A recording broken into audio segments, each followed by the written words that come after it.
A'udzubillahi minasyaitonirrajim. Bismillahirrahmanirrahim. Assalamualaikum warahmatullahi taala wabarakatuh. Alhamdulillah wassalatu wassalamu ala al-habibil mustafa sayyidina wa maulana Muhammadir Rasulillah wa ala alihi wa itratihi wa ashabihi wa man walah, amma ba'd. Alhamdulillah, kita bersyukur kepada Allah Subhanahu wa taala dapat juga kita meneruskan kelas kita pada malam yang bahagia ini, walaupun sebelah petang tadi sepatutnya kelas kita, tapi memandangkan saya dalam perjalanan pulang daripada Alustar ke Kuala Kangsar, dan saya pun juga mohon maaf terlewat kita tadi sebab sampai pun dengan hujan di Kuala Kangsar. Tapi Alhamdulillah sempat jugalah kita, walaupun kita terlewat sekitar 17 minit. Maafkan saya, kita terlewat sekitar 17 minit, patutnya pukul 8, tapi saya balik apa semua dengan mandi sekejap apa semua, jadi terlambat.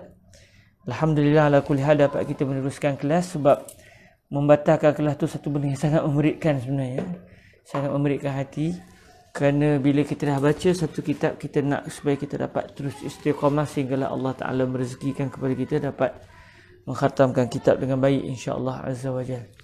Baik, para hadirin yang dirahmati Allah Subhanahu Wa Taala, kita telah pun membicarakan dalam dua pertemuan berkenaan dengan al-qiyas, berkenaan dengan qiyas yang merupakan salah satu dalil-dalil syarak dan boleh dianggap sebagai satu dalil yang sangat penting di dalam mengenal pasti hukum hakam syarak. Ini kerana di dalam banyak masalah-masalah yang berlaku, kebanyakannya tidak disebutkan nasnya oleh syarak. Namun Allah Subhanahu Wa Taala menjadikan di sana ada satu sumber hukum, iaitu al-qiyas, yang mana al-qiyas akan menjadi pedoman kepada para mujtahid untuk mereka dapat meneliti hukum hakam syarak sampai bila-bila sekalipun. Hafadhil Ustaz Syafi, Ustaz Syawal, subhanallah juga ada, salah seorang yang begitu gemar dalam ilmu usul fiqh. Segan pula saya nak membaca kitab akan beliau melihatnya. Ustaz Syawal boleh tinggalkan kelas, sebab Ustaz Syawal sudah level tinggi, tak perlulah untuk berada dalam level kami ni. Semoga diberkati Allah Subhanahu Wa Taala, semoga diberkati Allah Azza wa Jalla. Baik, dalam pertemuan yang lepas dan dua pertemuan lepas, kita telah pun meneliti apakah maksud al-qiyas, dan kita juga telah meneliti pembahagian qiyas secara kasarnya.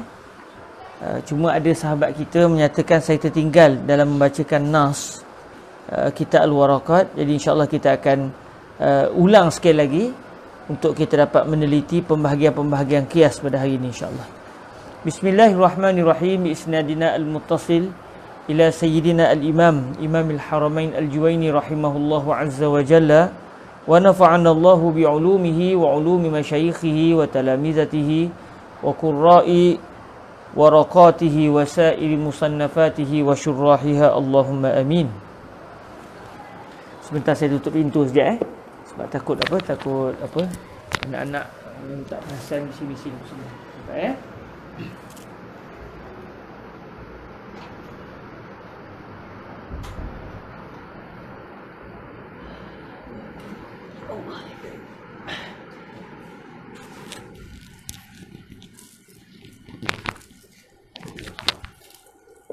Isnadina al-muttasil ila sayyidina al-imam al-Juwaini Imamil Haramain rahimahullahu azza wa jalla, wa nafa'ana Allahu bi'ulumihi wa 'ulumi masyayikhihi wa talamizatihi wa qurra'i waraqatihi wa sa'iri musannafatihi wa syurrahiha, Allahumma amin.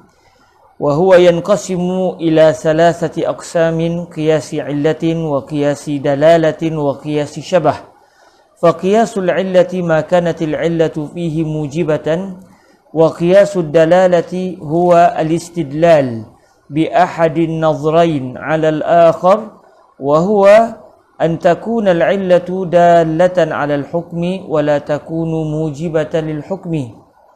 وقياس الشبه هو الفرع المتردد بين أصلين فيلحق بأكثرهما شبها. Baik, oleh kerana ada satu perbahasan kita tertinggal itu, saya akan ulang sekali lagi, maafkan saya, kita ulang sekali lagi berkenaan dengan ta'rif setiap pembahagian ini.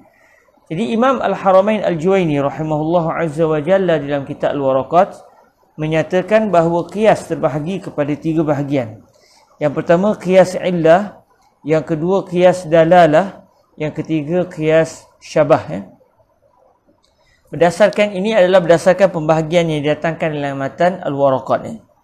Pun begitu kalau kita lihat kitab-kitab yang lebih tinggi macam kitab Bahrul Muhit ataupun kitab yang menghuraikan Jam'ul Jawami', maka perbahasannya ada pelbagai lagi, ada disebut Qiyasul Aqs dan sebagainya. Jadi kita tumpukan dari segi apa yang disebut dalam matan. Imam Al-Haramain Al-Juwaini menyatakan bahawa qiyas terbahagi kepada 3, iaitu qiyas yang pertama qiyas illah, yang kedua qiyas dalalah atau juga boleh disebut dilalah, dan yang ketiga qiyasu syabah. Lalu kata Imam Al-Haramain Al-Juwaini, fa qiyasul illati ma kanatil illatu fihi mujibatan. Qiyas illah adalah sebarang qiyas yang illah yang ada dalam qiyas tersebut mewajibkan. Dalam perbahasan yang lepas kita dah sebut maksud mewajibkan di sini iaitu mewajibkan hukum. Maksud mewajibkan hukum tu maksud dia apa? Maksud dia secara akal tidak elok. Tidak elok untuk sesuatu illah itu bagi qiyas tersebut tidak elok untuk macam nak cakap tidak elok sekiranya hukum itu tidak wujud sedangkan illah itu ada. Begitu Tidak elok sekiranya illah itu ada tapi hukum pula tidak wujud.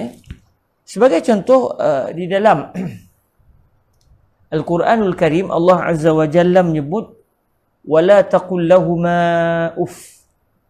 Janganlah kamu berkata kepada kedua ibu ayah uff, ish, tanda bunyi suara yang menunjukkan rasa tidak setuju dengan ibu ayah. Jadi apakah illah bagi hukum ini? Jadi setelah dilihat, Allah Ta'ala menyebut dalam ayat ini bahawa janganlah kamu menyebut uff, ish. Uff ni, mereka kata guru kami Fadilatul Syekh Said bin Shaltut, iaitu bila ibu kita ataupun ayah kita suruh kita buat satu benda, kita buat kita mengeluarkan angin daripada mulut kita sebagai tanda protes, tanda kita tidak suka dengan apa yang disebut oleh ayah dan ibu kita. Jadi apabila Allah Azza wa Jalla menyebut wala taqul lahuma uff, janganlah kamu berkata kepada mereka berdua, iaitu kepada ayah dan ibu, jangan kamu sebut kepada mereka berdua uff. Lalu apakah illah? Apakah illah bagi sebab ataupun illah bagi pengharaman menyebut uff tersebut? Lalu para ulama meneliti, lalu mereka menemuinya bahawa illahnya adalah dipanggil sebagai iza'ul walidain, iaitu kita memberikan satu kehinaan, rasa tidak selesa pada ibu dan ayah. Kita menyakiti kedua ibu dan ayah. Jadi apabila dikaji bahawa sebab bagi illah tersebut, ataupun kita boleh kata, maafkan saya, hukum yang mengatakan haram menyebut uff, ish kepada ibu ayah itu, setelah dikaji, para ulama mendapati bahawa illahnya adalah iza. Jadi setelah dikaji, tidak boleh diterima, orang kata apa, secara eloknya akal tidak dapat menerima kalau kita mengatakan illah bagi pengharaman tersebut adalah sebab lain. Okey. Maksudnya kalau ada orang kata kenapa tak boleh sebut kenapa tak boleh sebut uff, sebab dia berbunyi. Maksudnya kerana ada bunyi maka haram. Jadi akal tak boleh terima. Ya betul, itu illah. Tapi yang akal dapat menerimanya adalah setelah diteliti mengapa pengharaman itu berlaku, maka akal akan mengatakan pengharaman itu berlaku setelah dikaji, didapati bahawa ianya disebabkan iza'ul walidain, disebabkan iza' al-walidain. Jadi setelah diketahui hukumnya, iaitu pengharaman takfif, haram kita menyebut uf'ah ish kepada ibu dan ayah, dan sudah dikenal pasti apakah illahnya, maka apabila kita ingin menjadikan masalah yang tidak disebut oleh nas tetapi mempunyai illah yang sama, maka qiyas itu dinamakan sebagai qiyas al-illah. Dinamakan sebagai qiyas al-illah. Kerana illah itu secara akalnya, walaupun tidak mustahil untuk Allah Ta'ala menjadikan di sana ada illah lain, namun berdasarkan penelitian akal seorang manusia, mereka akan menyatakan bahawa sebab pengharaman tersebut adalah kerana menyakiti kedua ibu dan ayah, dan bukannya disebabkan bunyi suara terdiri pada 2 kalimah atau 3 kalimah dan sebagainya. Jadi apabila ingin dipanjangkan hukum ini secara qiyas, lalu orang tanya, apa hukum seseorang memukul ibu dan ayah? Lalu hukumnya disebut adalah haram. Hukum ataupun perbuatan itu, perbuatan memukul ibu dan ayah adalah haram. Dari mana datang hukum? Lalu kita akan sebut secara qiyas. Kenapa berlaku qiyas? Kerana illah yang sama ada pada isu pukul ibu dan ayah. Sebab kalaulah diteliti dari segi hukum, dari segi ijtihad para ulama, mereka akan mendapati bahawa sebab mengapa Allah mengharamkan sebut uf'ah ish kepada ibu ayah adalah kerana menyakiti ibu ayah. Maka oleh kerana ilahnya menyakiti dan ilah itu diterima oleh akal, dan secara adatnya manusia tak boleh terima ada ilah yang lain selain daripada ilah itu, maka apabila ilah yang sama juga berlaku dalam isu pukul ibu ayah, maka kita pun kata sebagaimana sebut uf'ah ish kepada ibu ayah adalah haram, maka begitu juga memukul ibu dan ayah juga adalah haram kerana illahnya adalah sama. Lalu orang tanya, apakah kategori qiyas tersebut? Kita akan sebut qiyas itu adalah qiyas al-illah. Qiyas al-illah. Kenapa? Kerana qiyasul illah sebagaimana disebut dalam kitab Al-Waraqat adalah merupakan sebarang qiyas yang illahnya mewajibkan hukum, iaitu secara akalnya sangat elok untuk dikatakan hukum bagi perbahasan lama yang telah disebut oleh syarak, yang dipanggil dalam istilah usul fiqh ni sebagai maqis alaihi ataupun al-aslu. Hukum bagi perbuatan lama ini setelah diteliti, qiyas illahnya adalah mewajibkan hukum. Mewajibkan hukum. Maknanya akal sangat puas hati untuk menyatakan bahawa sebab mengapa haram adalah kerana menyakiti ibu dan ayah. Jadi apabila nas menyebut wala taqul lahuma uf, janganlah kamu menyebut kepada kedua ibu dan ayah uf, ish, maka oleh kerana ilahnya menyakiti ibu dan ayah, apabila ilah yang sama ada dalam isu pukul ibu ayah, maka berlakulah qiyas. Kalau orang tanya qiyas apa itu, kita akan kata qiyas al-illah.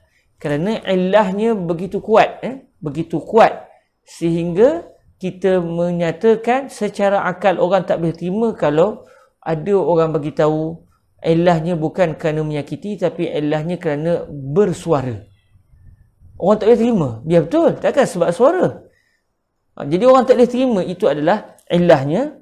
Jadi apabila akal secara warasnya tidak boleh menerima ada ilah lain selain daripada ilah yang disebut, maka qiyas itu dinamakan qiyas al-illah. Lawan kepada qiyas illah adalah qiyas dalalah dan juga qiyasus syabah. Kita tengok apa pula qiyasud dalalah. Yang ni yang kita tertinggal dalam pertemuan lepas. Qala al-Imam al-Haramain al-Juwayni rahimahullah, wa qiyasud dalalati, boleh juga dibaca ad-dilalah dengan dibariskan dal dengan huruf bawah. Boleh baca huruf atas, huruf dan juga huruf dibaca dengan baris atas dan juga baris bawah. Wa qiyasud dalalati huwa al-istidlal bi ahadin nazrain 'ala al-akhar wa huwa an takuna al-'illatu dallatan 'ala al-hukmi wa la takunu, ataupun kita boleh juga sebut wa la takuna mujibatan lil hukmi. Okey, qiyasud dalalah dia sangat berbeza dengan qiyas al-illah. Cuma secara kalau kita tengok dalam kitab-kitab lain ada pentakrifan yang berbeza sedikit dengan qiyas yang disebut di sini. Kalau buka dalam kitab-kitab yang lain disebut qiyasul illah adalah qiyas yang menggunakan illah. Manakala qiyasud dalalah adalah sebarang qiyas yang bukan menggunakan illah tapi menggunakan benda-benda yang berkait dengan illah. Dipanggil sebagai lazimul illah ataupun hukmul illah ataupun asarul illah. Jadi kalau diteliti berlaku sedikit perbezaan di dalam mendefinisikan apakah dia qiyas al-illah dan juga qiyas ad-dalalah. Namun dalam matan al-waraqat disebut qiyasu al-illah adalah qiyas yang illahnya mewajibkan hukum, manakala qiyasud dalalah adalah qiyas yang illahnya tidak mewajibkan hukum. Baik, kita cuba faham dulu, sebab kalau ada rezeki, kalau kita baca kitab yang lebih tinggi, kita akan buat perbandingan. Cuma saya tak nak luaskan perbahasan kerana fokus kita adalah memahami kalam Imam Al-Haramain Al-Juwaini. Baik, kata Imam Al-Haramain Al-Juwaini rahimahullahu azza wa jal, wa qiyasud dalalati huwa al-istidlalu bi ahadin nazrain 'ala al-akhar wa huwa an takuna al-'illatu dalatan 'ala al-hukmi wa la takuna mujibatan lil hukmi. Qiyasud dalalah adalah menggunakan dalil, istidlal. Kita berdalilkan dengan bi ahadin nazrain, dalam sebagian nuskhah bi ahadin nazirain. Nazir dan juga nazr sama maksud, iaitu kita kita berdalilkan dengan salah satu, berdalilkan dengan salah satu di antara dua benda yang merupakan ada persamaan, nazir, yang kita berdalilkan dengan salah satu di antara dua benda yang mempunyai persamaan. Kita menggunakan salah satunya untuk menjadi dalil kepada yang satu lagi. Maksudnya dia dua benda yang mempunyai persamaan, walaupun tak sama semuanya tapi ada persamaannya. Lalu kita menggunakan salah satunya untuk menjadi dalil kepada satu benda yang lain, yang kedua-duanya mempunyai persamaan. Okey. Kalau tuan-tuan perasan, digunakan al-istidlal. Bila sebut al-istidlal, ia menunjukkan kita berdalilkan. Maknanya dia menunjukkan bahawa qiyas dalalah ini yadullu 'ala al-hukmi. Istadalla hatta yadul. Orang yang mujtahid tadi, apabila dia meneliti ada persamaan di antara dua perkara, satu perkara lama, satu perkara baru, lalu ada persamaan di antara dua perkara tersebut, dia pun menjadikan salah satu di antara dua perkara tersebut menjadi dalil, menunjukkan bahawa hukum yang sama ada pada yang kedua. Jadi kata para masyayikh dan juga para syuyukh, para ulama kita, kalimah al-istidlal ini menunjukkan dia tak sama dengan qiyas al-illah. Kerana qiyas illah dia bukan yadul tetapi yujib. Qiyas illah dia mewajibkan hukum. Manakala qiyasud dalalah dia menunjukkan kepada hukum. Jadi dibezakan di antara yujibul hukma dengan yadullu ala al-hukmi. Maksudnya al-istidlal bi ahadin nazrain ala hukmil akhar. Ala hukmil akhar. Di sini disebut ala al-akhar, maksudnya ala hukmil akhar. Jadi di sini ada sedikit perbezaan di antara qiyas illah dengan qiyas dalalah. Qiyas illah yang ada di dalam qiyas tersebut adalah qiyas yang diterima oleh akal manusia, bahawa inilah illah bagi hukum yang telah disebutkan oleh syarak. Okey. Manakala qiyas dalalah illah itu disebut oleh seseorang mujtahid, namun mungkin mujtahid yang lain tidak bersetuju dengan illah tersebut. Bagi mujtahid yang kedua, illahnya bukan itu, sebaliknya illahnya adalah perkara lain. Jadi akal pula tidak menganggap itu satu perkara yang tidak diterima. Bahkan mungkin ini pun betul, mungkin sebenarnya betul yang nombor 2. Jadi akal boleh terima untuk mengatakan yang pertama betul, yang kedua salah, atau yang kedua sebenarnya salah, yang pertama adalah betul. Jadi apabila akal tidak sampai ke tahap takkanlah ada ilah lain. Sampai ke tahap itu, kalau akal tak sampai ke tahap itu, sebaliknya akal kata, yang disebut oleh mujtahid yang pertama ini, bahawa hukum yang disebut oleh syarak ini ilahnya adalah bagian-bagian, ya mungkin betul. Mungkin betul. Yang mujtahid kedua pula sebut, bukan itu ilahnya, sebaliknya hukum itu ilahnya adalah perkara lain. Akal kata, ya mungkin juga yang kedua betul. Jadi kalaulah sampai ke tahap gitu, maka ianya tidak dinamakan sebagai qiyas al-illah, sebaliknya dinamakan sebagai qiyas ad-dalalah. Sebab itulah sebahagian kitab disebut qiyas ad-dalalah ini al-illatu mustanbatah. Al-illah mustanbatah. Illah yang ada di dalam qiyas ad-dalalah ini adalah illah yang diistimbat oleh para ulama, yang dikaji oleh para ulama, lalu akhirnya disebut bahawa illahnya adalah bagian-bagian. Maknanya kita dapat faham daripada sini bahawa qiyas illah seakan-akan illahnya itu muttafaq alaih. Illahnya adalah muttafaq. Illahnya diterima oleh semua para mujtahid. Okey. Jadi kalau qiyas dalalah pula, dan inilah disebut oleh para ulama, inilah kebanyakan yang berlaku dalam qiyas para ulama. Sebab biasanya para ulama akan berbeza pendapat di dalam menentukan apakah illah bagi hukum yang disebutkan oleh syarak. Jadi apabila illah itu sendiri tidak sampai ke tahap semua para ulama sepakat, itulah illahnya, maka qiyas yang terhasil selepas itu dinamakan sebagai qiyas ad-dalalah.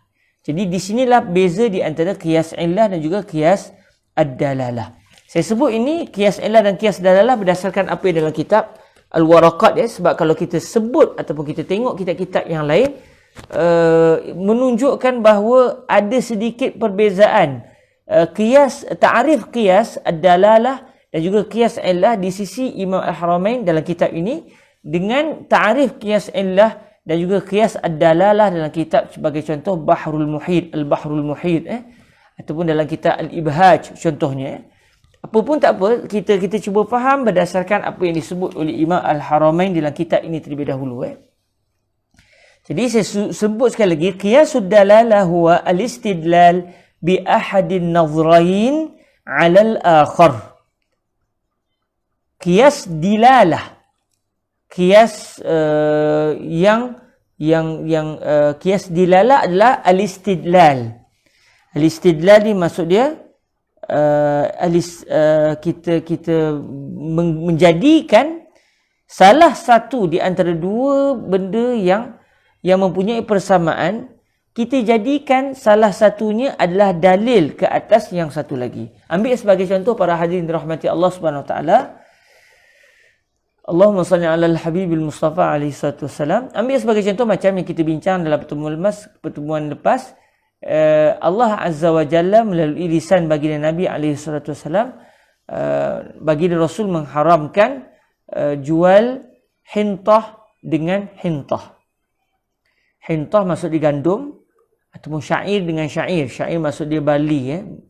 Okey, dulu barley orang buat sebagai makanan, sebagai makanan. Nak buat roti barley. Dan saya pun pernah cuba saya beli barley dan saya cuba buat roti yang diperbuat pada barley. Saya beli barley yang masih dalam kelongsong tu dan saya tumbuk. Kemudian saya cuba jadikan sebagai tepung yang bercampur di antara biji barley dengan kelongsong dia tu. Dan akhirnya saya cuba buat roti dan saya makan. Baru saya tahu, ya Allah, betapa roti yang dimakan oleh Nabi SAW tidaklah seenak roti yang kita makan pada hari ini. Sebab roti yang ada pada hari ini terlalu lembut, terlalu halus buatannya, sedangkan roti barley tidaklah sedap seperti roti gandum. Okey, balik kepada cerita kita. Nabi SAW mengharamkan barley dijual dengan barley. Maksudnya berlaku sistem barter di antara barley dengan barley. Begitu juga gandum dengan gandum. Tak boleh. Gandum tidak boleh dijual dengan gandum. Maksudnya saya ada gandum katakan gandum daripada Mesir. Tuan-tuan pula ada gandum yang daripada Thailand. Boleh tak saya nak tukar? Saya nak jual. Saya nak jual gandum saya kepada tuan dengan bayarannya adalah gandum tuan diserahkan kepada saya. Maknanya berlaku sistem barter. Sistem barter. Jualan secara barter. Saya serahkan gandum saya kerana saya nak beli gandum yang ada di tangan tuan. Gandum dengan gandum ataupun barley dengan barley. Nabi tak bagi. Melainkan sekiranya mislan bi mislin yadan biyadin. Melainkan sekiranya gandum yang dijual itu, yang ingin ditukar secara barter itu, ditukar secara yadan biyadin, iaitu diserahkan kedua-duanya dalam majlis secara segera.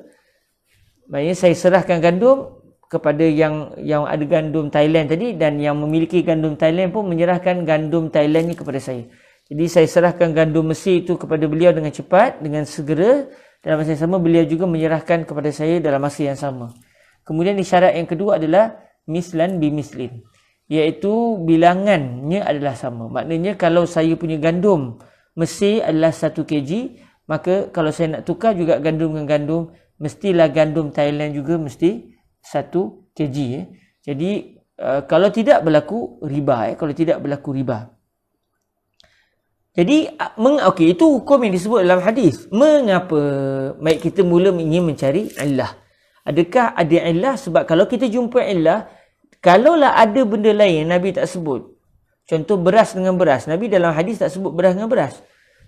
Cuma adakah Allahumma salli ala al-habib al-Mustafa sallallahu alaihi wasallam, sekiranya illah itu ada dan diketahui, adakah kalau saya nak jual beras dengan beras, tertakluk juga seperti saya nak jual gandum dengan gandum? Dalam hadis disebut gandum dengan gandum, barley dengan barley. Tak disebut beras dengan beras.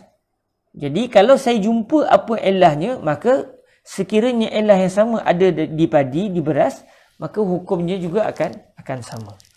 Jadi setelah dikaji, para ulama tidak menemui satu kesepakatan di dalam menentukan apakah ilah mengapa diharamkan jual beli antara gandum dengan gandum, barley dengan barley. Apa ilahnya? Apa sebabnya? Lalu akhirnya Imam Syafi'i memahami ilahnya, sebab mengapa gandum tidak boleh ditukar dengan gandum, kerana kedua-duanya adalah makanan. Kedua-duanya adalah ta'am, makanan. Okey, kalau begitu maksud dia adakah akal akan merasakan itulah satu-satunya ilah? Tidak. Akal kata betul ke makanan? Ke ada sebab lain? Akal boleh menerima kalau ada sebab lain. Bila sudah sampai ke tahap gitu, akal sendiri tidak sampai ke tahap inilah satu-satu ilah, maka tidak berlakulah qiyasul ilah. Sebaliknya berlaku berdasarkan kalam Imam Al-Haramain, dia dinamakan sebagai qiyas ad-dalalah. Sebab kalau kita tengok akhirnya berlaku secara realitinya, mazhab Imam Malik memahami sebab beras tidak sebab mengapa gandum tidak boleh ditukar dengan gandum, melainkan sekiranya sama timbangan dan diserahkan dalam majlis. Sebab pengharaman gandum dijual dengan gandum adalah kerana ia makanan yang merupakan makanan ruji. Qut, dia panggil masalah panggil al-qut, makanan ruji, makanan asasi. Jadi akhirnya mungkin juga. Mai akal kata mungkin juga, bukan semata-mata makanan, sebab makanan lebih luas. Mai kalau kita faham makanan, daging dengan daging juga tidak boleh ditukar, melainkan tertakluk pada syarat. Kalau tengok mazhab Imam Abu Hanifah lagi. Imam Abu Hanifah memahami bukan kerana ia makanan, tetapi ialah pengharaman ia kerana ia adalah makanan yang ditimbang, yang dijual secara timbangan atau dijual secara liter. Sebarang makanan yang dijual secara liter, air 1 liter tak boleh tukar dengan air 1 liter, contoh. Melainkan air 1 liter boleh tukar dengan air 1 liter, contoh. Kerana air dijual secara liter, tapi ada benda yang dijual secara timbangan berat.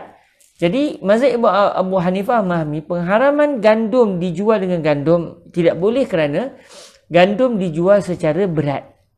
Jadi sebarang benda yang dijual berdasarkan berat atau dijual berdasarkan sukatan dia, iaitu berapa liter benda tersebut, tidak boleh dijual melainkan mesti sama. Jadi kalau kita tengok akhirnya secara realiti mazhab berbeza pendapat. Jadi oleh kerana illah itu sendiri tidak sampai kepada tahap akal tak boleh terima illah lain. Sebaliknya dalam isu ni akal kata mungkin juga yang betul mazhab Imam Abu Hanifah. Mungkin juga sebenarnya illah yang betul adalah mazhab Imam Malik. Ataupun mungkin juga akal kata tak mustahil juga mazhab Imam Syafi'i rupanya yang betul. Kalau begitu keadaannya, illah itu akan bila kita nak cuba gunakan illah sebut pada qiyas, dia akan menyebabkan hukum berbeza sama sekali. Sebagai contoh, bila saya nak jual makanan yang bukan makanan ruji, buah lah contoh. Buah apple saya nak tukar dengan buah apple. Apple daripada Mesir nak tukar dengan apple daripada Australia. Boleh atau tidak? Dalam mazhab Imam Syafi'i kata tak boleh. Sebab apple adalah makanan, maka oleh kerana gandum dengan gandum tidak boleh dijual kerana ia makanan, maka apple juga tidak boleh dijual secara tukar apple dengan apple, melainkan mesti sama beratnya. Kerana Imam Syafi'i menggunakan illah yang difahami dalam mazhab Syafi'i diletakkan, dan illah itu ada di dalam buah apple. Tapi dalam mazhab Imam Malik tidak berlakulah ribat dalam buah apple dengan buah apple, sebab buah apple bukan makanan ruji. Sebaliknya hanya berlaku pada beras, hanya berlaku kepada gandum, pada jagung dan sebagainya, makanan-makanan ruji.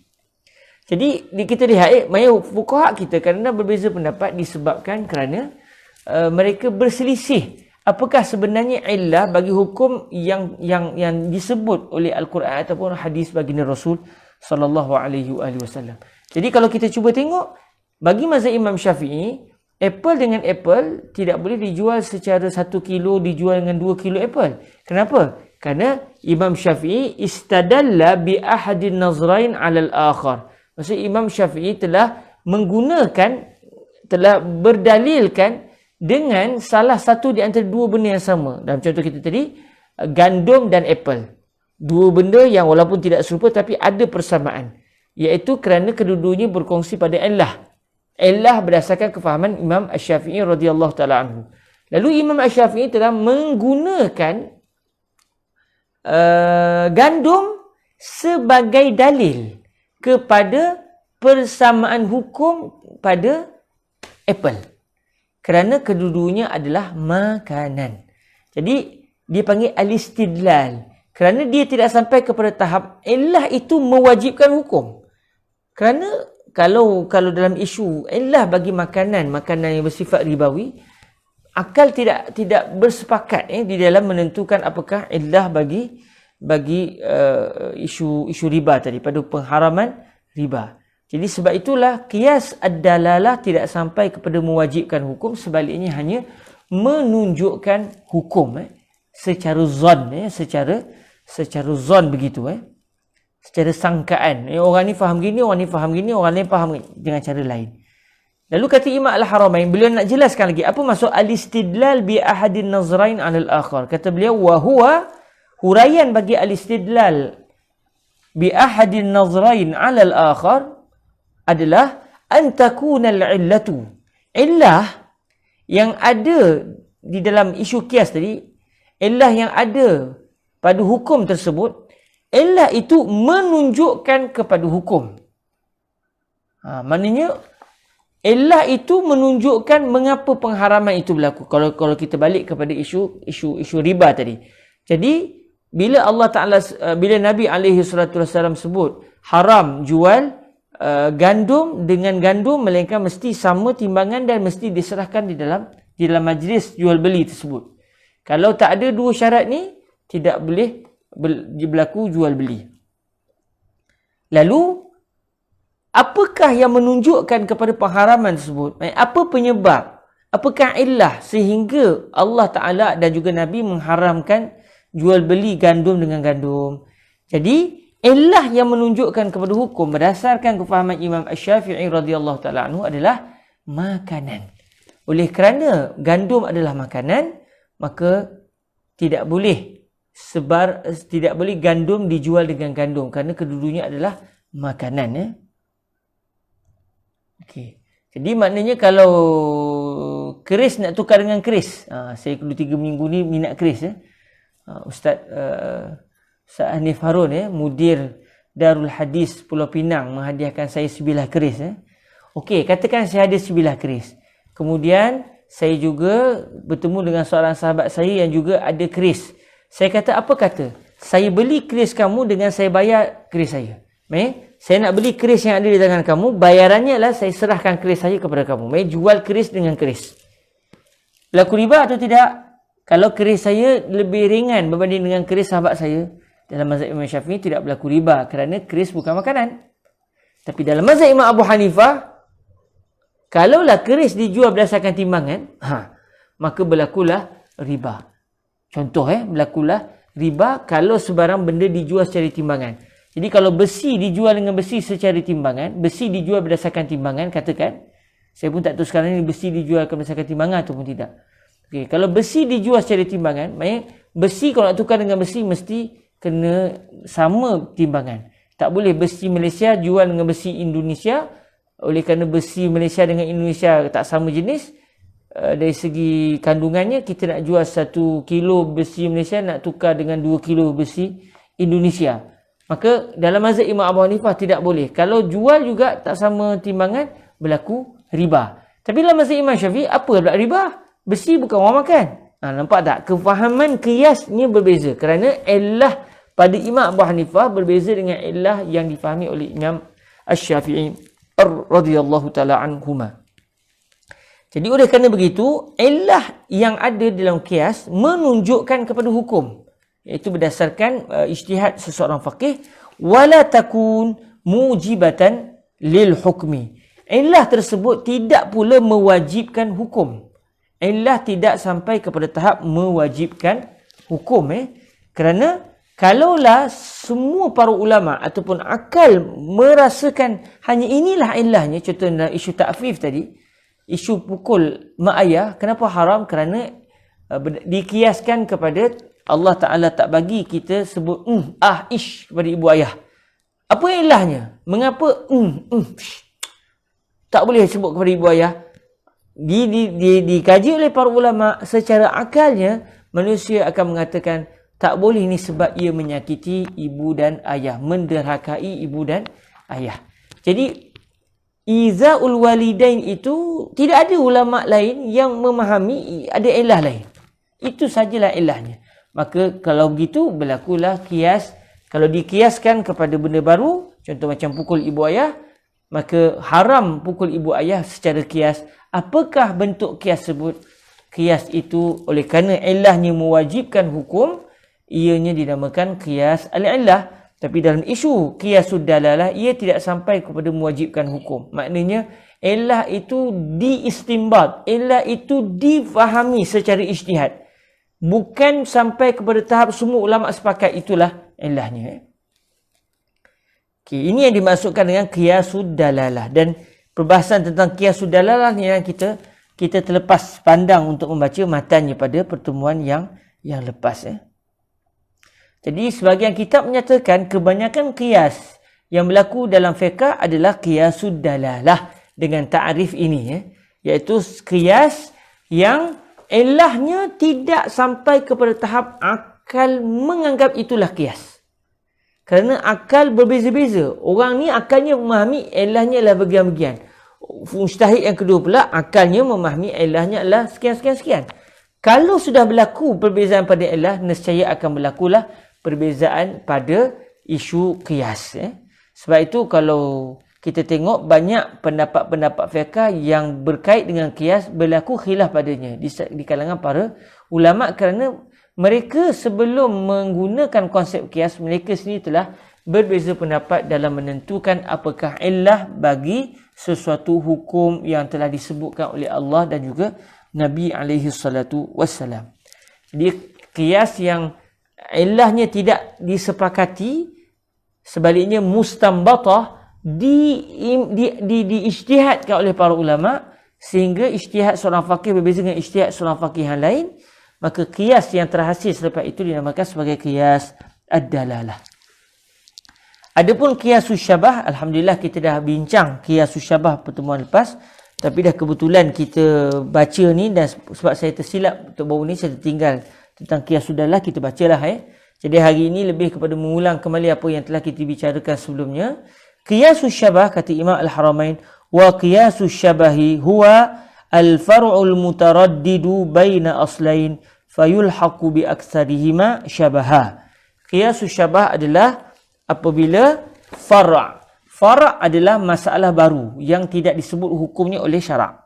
Jadi dalam qiyas ni ada empat rukun Ada 4 rukun bagi qiyas. Yang pertama al-aslu, yang kedua al-far'u, dan yang ketiga hukmul asli, dan yang keempat adalah al-illah. Jadi ini adalah 4 rukun bagi qiyas. Mesti ada 4 ni. Barulah berlaku konsep qiyas. Yang pertama al-aslu, masalah lama. Masalah lama. Ada masalah lama yang disebut oleh Allah dan juga Nabi SAW. Yang kedua al-far'u, masalah baru yang tidak disebut secara langsung hukumnya oleh Allah dan juga Nabi SAW. Al-aslu, al-far'u, dan yang ketiga adalah hukmul asli, hukum bagi al-asl. Maksudnya al-aslu yang telah disebutkan oleh syarak ni disebutkan juga hukumnya. Contoh macam kita bincang tadi, iaitu pengharaman mengucapkan kepada ibu dan ayah. Hukumnya jelas. Allah kata wala taqul lahuma uff. Fala taqul lahuma uff. Janganlah kamu menyebut uff kepada ibu dan ayah. Jadi la taqul lahuma uff, itu hukumnya sudah jelas, iaitu haram menyebut ish kepada ibu dan ayah. Jadi pengharaman, hukum itu hukum bagi masalah lama diketahui. Dan yang keempat adalah illah. Hukum yang lama itu yang diketahui apakah masalah lama dan hukumnya didapat dikesan juga ada illah. Sebab kadang-kadang ada hukum yang tidak diketahui illah. Contoh, solat fardu zuhur. Hukum dari sudut rakaatnya berapa? 4 rakaat. Wajib solat zuhur 4 rakaat. Apa ilahnya? Tidak diketahui. Tak tahu. Kenapa zuhur kena 4, maghrib kena 3? Tak ketahui ilahnya. Tidak ditemui ilah. Maka kalau ilah tidak diketahui, maka tidak bolehlah berlaku qiyas. Sebab qiyas ni dia hanya akan berlaku kalau ada al-aslu, ada masalah lama, ada masalah baru, hukum lama diketahui juga illah bagi hukum lama. Jadi balik kepada isu qiyasus syabah, Imam Al-Haramain sebut qiyas syabah adalah sebarang qiyas yang mana al-far'u bagi qiyas tersebut, al-far'u iaitu masalah baru, masalah baru. Masalah baru yang tak diketahui hukumnya, yang kita cuba nak samakan hukumnya dengan masalah yang lama. Rupa-rupanya masalah yang baru ini dia ada 2-3 benda, contoh sekurang-kurangnya 2 lah, atau mungkin lebih. Masalah lama yang ada 2 atau 3 atau lebih, yang kalau dilihat ada juga persamaan setiap masalah-masalah lama itu dengan masalah yang baru yang satu ni. Ada satu masalah baru, kita nak tahu hukum dia tak disebut oleh syarak. Lalu kita pun cuba nak gunakan konsep qiyas. Kita teliti, si mujtahid mendapati masalah baru ni ada persamaan dengan masalah lama yang pertama. Yang hukumnya diketahui, ilahnya diketahui. Juga ada persamaan dengan masalah yang kedua yang juga lama. Hukumnya juga diketahui, ilahnya juga diketahui. Sebagai contohlah 2 atau mungkin lebih. Jadi akhirnya kita nak letak mana satu ni? Masalah baru ni kita nak kiaskan kepada masalah lama yang pertama ataupun al-aslu yang pertama, atau kita nak sandarkan, kita nak kiaskan kepada al-aslu yang kedua. Sedangkan kedua-duanya menyebabkan hukum akan berbeza. Ambil contoh. Contohnya sebagaimana dalam pertemuan lepas kita dah sebut. Contohnya adalah seorang hamba yang dibunuh secara zalim. Hamba dibunuh secara zalim atau tak sengaja pun sama jugalah. Satu masalah iaitu hamba manusia yang status hamba dibunuh. Dalam masa yang sama, hamba ni nilai harga dia lebih mahal daripada harga diat. Maksudnya kalau dia jual di pasar, harga dia lebih mahal daripada diat. Diat seorang manusia merdeka. Diat manusia merdeka adalah 100 ekor unta. Ataupun 1000 dinar. 1000 dinar. 1 dinar hari lebih kurang 700. 700 kali 1000 maknanya 700 1000. Okey, lebih kurang lah Maksudnya diat bagi seorang manusia merdeka yang dibunuh, kalau kita nak berpegang dengan konsep diat, maka pembunuh mesti membayar 1000 dinar atau 100 ekor unta. Kebetulannya hamba yang dibunuh ini harganya lebih mahal daripada 100 ekor unta atau 1000 dinar, dengan sebab dia ada kelebihan lah. Contoh, dia seorang yang pandai mengajar, atau dia seorang yang pandai yang menguasai mazhab Imam Syafi'i contoh, tapi dia hamba. Jadi tuan dia boleh menjadikan dia sebagai guru. Orang datang, orang bayar yuran, jadi yuran dapat ke guru. Contoh. Jadi oleh kerana dia ada keistimewaan tertentu, dia dijual lebih daripada 100 ekor unta. Dijual dengan harga 200 ekor unta contoh. Tiba-tiba dia dibunuh. Maknanya satu barang milik si tuan berharga 200 dinar sudah habis. Dan perlu diganti. Nak ganti maknanya kena bagi ganti rugi. Cuma sekarang hamba yang dibunuh ini tak ada disebut oleh syarak apa hukum dia. Adakah dia mengikut diat iaitu 100 ekor unta, atau dia mengikut harga dia. Tak disebut. Lalu kita pun nak kita mula ingin menggunakan konsep kias. Para ulama mula nak guna konsep kias. Lalu akhirnya ulama mendapati ada dua masalah lama yang saling berbeza dan kedua-duanya ada persamaan dengan masalah baru tadi. Masalah yang pertama yang lama ni apa dia? Isu satu orang yang merdeka dibunuh. Manusia merdeka yang dibunuh, dia pembunuh mesti membayar diat. Kalau dia terlepas pada hukuman qisas, dia hendaklah membayar diat. Jadi hamba dia juga orang. Orang merdeka juga orang. Jadi kedua-dua ini masalah lama dan baru sama dari sudut kedua-duanya adalah manusia, al-insan. Jadi kalau kita samakan hamba dengan seorang lelaki merdeka yang dibunuh, maka si tuan kepada hamba yang dibunuh ni berhak mendapat diat. Diat dia berapa? 100 ekor unta. Tapi hamba saya harga lebih. Kalau kita menggunakan konsep kias, kita gunakan kias kepada masalah lama yang kita pilih adalah manusia merdeka yang dibunuh.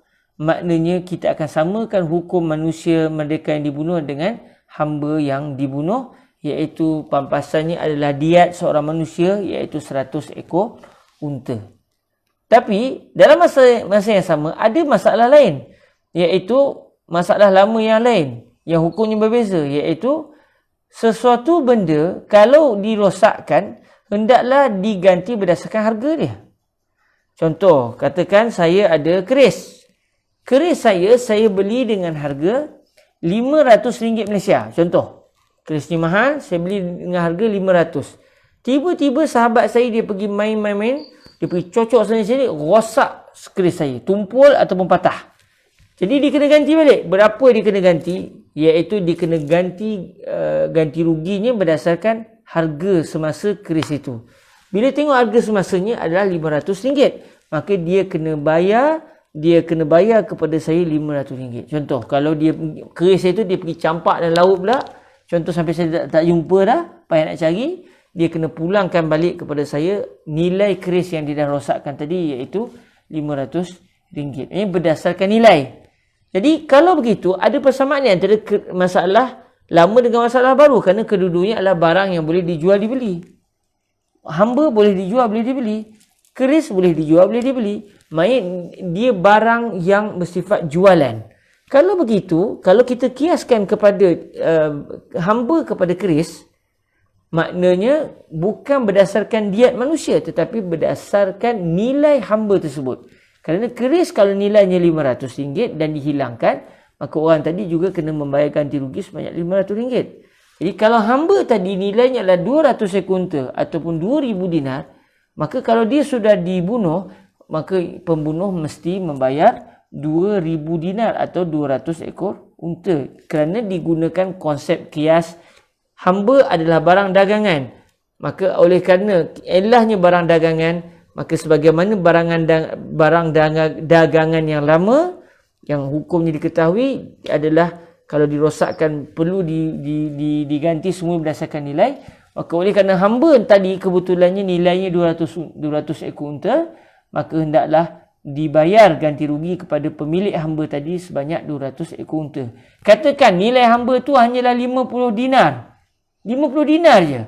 Maksudnya kalau kita kiaskan hamba kepada barang dagangan, yang perlu dibayar oleh pembunuh hanyalah 50 dinar. Bukan 1000 dinar. Contoh Jadi maknanya mengikut konsep barang, ia adalah barang dagangan. Jadi akhirnya hamba yang telah dibunuh ini ada dua masalah dan kedua-duanya saling berbeza dan kedua-duanya ada persamaan dengan masalah yang baru. Jadi apabila satu masalah baru dia bersimpang siur di antara dua masalah lama yang ilahnya berbeza, maka kias yang terhasil dinamakan kias asyabah. Kias asyabah. Kias ini dinamakan kias asyabah. Apa yang perlu dibuat oleh seorang mujtahid? Kalau dia mendapati kias itu adalah kias asyabah, maksudnya dia mendapati ada dua ilah. Dia mendapati ada dua ilah kerana ada dua al-asl dan kedua-duanya mempunyai persamaan dengan masalah baru. Jadi ketika itu kata Imam Al-Haramain, fayulhaqu bi aktsarihima syabaha.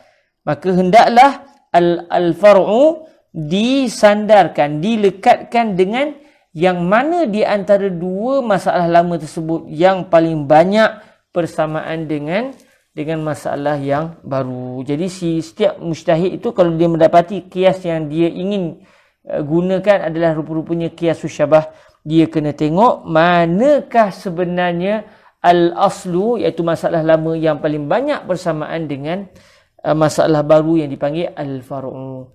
Jadi dalam contoh ini, kalau mujtahid pertama memahaminya, saya nampak dia lebih banyak persamaan dengan kemanusiaan. Maknanya dalam itu hamba tadi, dia tak perlulah sampai nak dibayar 2,000 dinar ataupun 200 ekor unta, tapi dia hanya dibayar berdasarkan diat manusia yang dibunuh, iaitu 100 ekor unta ataupun 1,000 dinar. Tapi kalau ada mujtahid ni pula, dia faham tak? Dia lebih dekat dengan barang dagangan. Buktinya dia boleh dijual, dibeli, diwakafkan. Jadi dia sebenarnya lebih banyak persamaan dengan barang yang dijual, dengan barang yang boleh dijual beli. Maka ketika itu, kalaulah si mujtahid tadi mendapati persamaan yang paling banyak adalah dipersamakan antara hamba dengan barang jualan, maka dalam kes hamba yang berharga 200 ekor unta ataupun 2,000 dinar ini, ganti rugi yang perlu diserahkan kepada tuannya setelah si hamba ini dibunuh adalah 200 ekor unta atau 2,000 dinar, bukannya 100 ekor unta dan bukannya 1,000 dinar. Wallahu ta'ala a'la wa a'lam.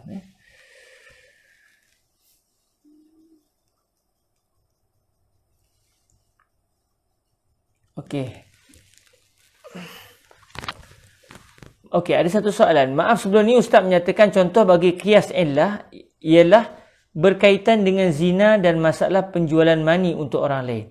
Soalannya, apakah illah bagi masalah tersebut? Jazakumullahu khairul jazak. Jadi kalau kita lihat, apa yang saya sebut sebelum ini itu adalah sekadar contoh untuk mendekatkan. Cuma kalau kita lihat dalam isu, bila timbul isu-isu yang disebut Allahumma salli ala sayyidina Rasulullah, isu penjualan air mani kepada orang lain, boleh atau tidak, maka secara amanahnya saya tidak tahu adakah memang semua ulama bersepakat ilahnya adalah bagian-bagian. Kalau semua sudah sepakat, maka itu dinamakan qiyas al-illah, dinamakan sebagai qiyas al-illah. Okey, katakan sebab contoh yang saya bawa sebelum ini itu adalah semata-mata contoh untuk memahami ta'rif kepada qiyas al-illah. Katakan semua para ulama sepakat illah pengharaman jual air mani adalah membawa kemudaratan dari segi percampuran nasab. Contoh. Katakan. Jadi, katakan semua ulama sepakat bahawa zina diharamkan kerana akan membawa kepada percampuran nasab. Okey?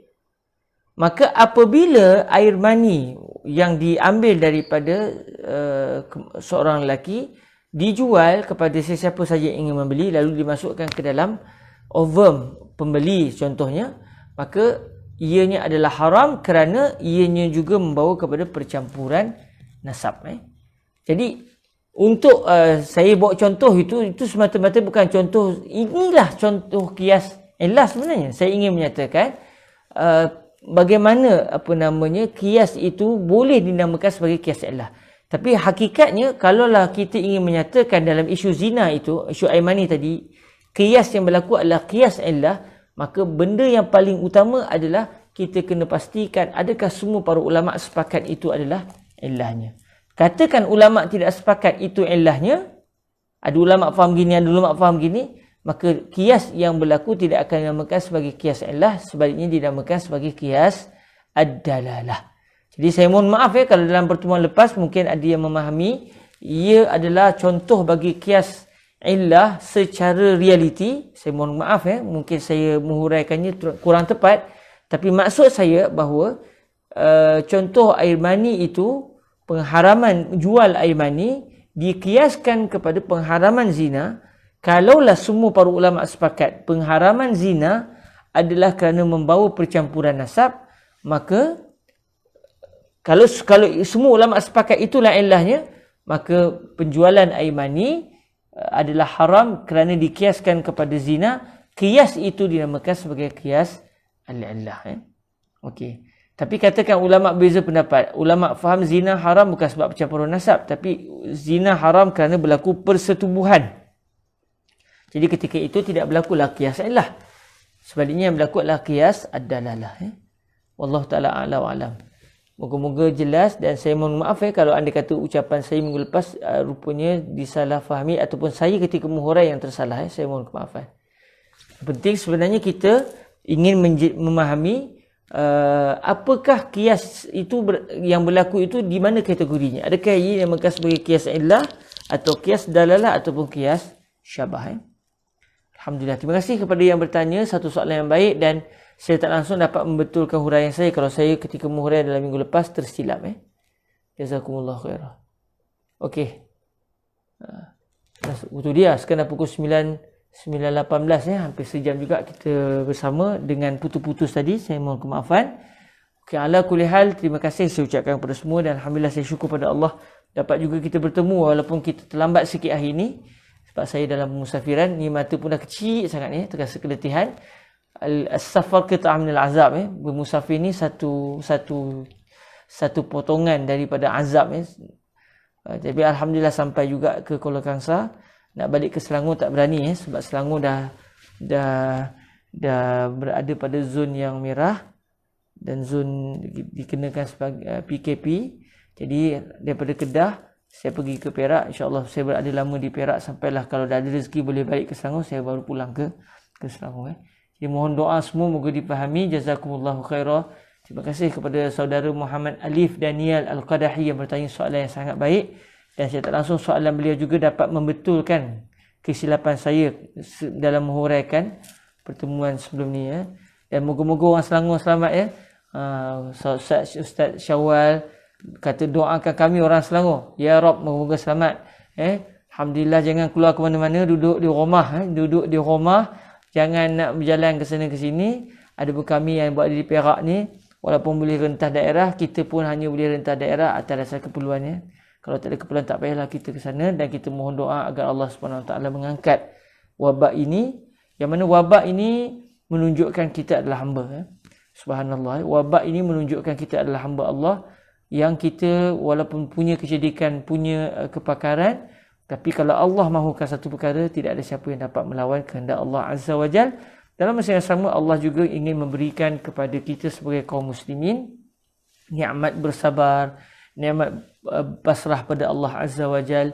Dan sebahagian sahabat-sahabat kita yang meninggal dunia disebabkan wabak ini, Maka moga-moga Allah Ta'ala juga memberikan kebaikan kepada mereka, iaitu dikurniakan pahala orang yang mati syahid kerana mereka bersabar berada di dalam suasana wabak ini, menerimanya dengan kesabaran dan maknanya tidak ada kemudaratan kepada orang Islam. Subhanallah, orang Muslim ni apa benda yang dia terima pun, kalaulah Allah ingin memberikan balak kepada dia atas dasar kerana dia melakukan maksiat, maka balak itu akan membersihkan kesilapan dia. Kalaulah dia tak ada pun buat masalah dengan Allah Ta'ala, tapi Allah bagi juga supaya dia bersabar, maka akan naik darjat di sisi Allah. Sebab tu ajaban li amril mu'min, hairan sungguh apa yang berlaku kepada seorang mukmin, semuanya baik. Dia dapat musibah, dia bersabar, dia dapat nikmat, dia bersyukur. Jazakumullahu khairah. Moga semuanya selamat. Fadil Sa'man, saya tadi dalam siaran mohon maaf terputus tadi, tak dapat nak menjawab. Terima kasih semua kepada yang bersama dalam majlis kita. Semoga diberkati Allah. Aku lu qouli hadza wa astaghfirullah li wa lakum. Kita sama-sama menangguhkan majlis kita dengan kita berselawat ke hadrat baginda Nabi Muhammad sallallahu alaihi wa alihi wasallam. Allahumma salli afdala salatin ala as'adi makhluqatika sayyidina Muhammad wa ala alihi wa sahbihi wa sallim adada ma'lumatika wa midada kalimatika kullama ذكرك الذاكرون وغفل عن ذكره الغافلون. اللهم صل أفضل صلاة على أسعد مخلوقاتك سيدنا محمد وعلى آله وصحبه وسلم عدد معلوماتك ومداد كلماتك كلما ذكرك الذاكرون وغفل عن ذكره الغافلون. اللهم صل أفضل صلاة على أسعد مخلوقاتك سيدنا محمد وعلى آله وصحبه وسلم عدد معلوماتك ومداد كلماتك كلما ذكرك الذاكرون وغفل عن ذكره الغافلون. Ada satu soalan daripada saudara Hasif Al-Hafiz. Beliau tanya, kias jenis apa hukum duduk rumah masa PKP ni? Sekadar pertanyaan. Kalau kita faham, kalau kita nak katakan ia sebagai satu perkara kias, maknanya tidak ada dalil, tidak ada pernyataan hukum yang jelas. Cuma kalau kita lihat di dalam nas hadis Nabi alaihi salatu wasallam, Rasulullah tidak mengizinkan orang yang sudah berada dalam keadaan wabak keluar daripada tempat wabaknya ke tempat lain. Maknanya dia sudah berada di tempat yang dipenuhi wabak, tidak boleh dia pergi ke tempat lain. Kerana bila dia pergi ke tempat lain, dia akan menyebarkan wabak. Jadi kalau kita faham hadis ini menyatakan tentang wabak, tentang ta'un, tentang wabak. Dan yang kita alami hari ini adalah wabak. Maka sebenarnya arahan supaya kita tidak ke sana ke sini, duduk di rumah masa PKP ini, ia sebenarnya tidak menggunakan konsep kias, tetapi adalah berdasarkan kefahaman para ulama terhadap hadis Nabi SAW tersebut. Hadis itu ada diriwayatkan dalam Sahih Bukhari. Kalau kita buka Sahih Bukhari, dalam hadis-hadis yang lain kita akan jumpa bahawa Nabi tidak mengizinkan kita keluar daripada satu tempat yang berwabak pergi ke tempat lain, sama ada tempat yang lain itu tak ada wabak ataupun kurang wabak, kerana dengan kita pergi itu boleh kita sebarkan wabak. Jadi tidak berlaku kias dalam isu ini. Sebaliknya yang berlaku adalah terus direct kepada masalah yang memang disebut hukumnya oleh nas. Dalam contoh kita tadi adalah hadis Nabi alaihi salatu wassalam. Jadi kalau kita nak kata kias dia mesti bermaksud masalah baru itu tidak berkait sama sekali dengan ayat Al-Quran ataupun hadis. Cuma ayat Al-Quran dan hadis dia kait dengan satu masalah lain. Bukan masalah yang baru, dia masalah yang lain yang berbeza, tetapi ada illahnya. Ada illah yang menghubungkan di antara masalah lama dengan masalah baru. Jadi merujuk kepada isu corona kita hari ini, dia tidak menggunakan konsep kias. Sebaliknya dia memang direct kepada hadis Nabi alaihi salatu wassalam. Jazakumullahu khairah. Aqulu qawli hadza wa astaghfirullah li wa lakum. Assalamualaikum warahmatullahi wabarakatuh.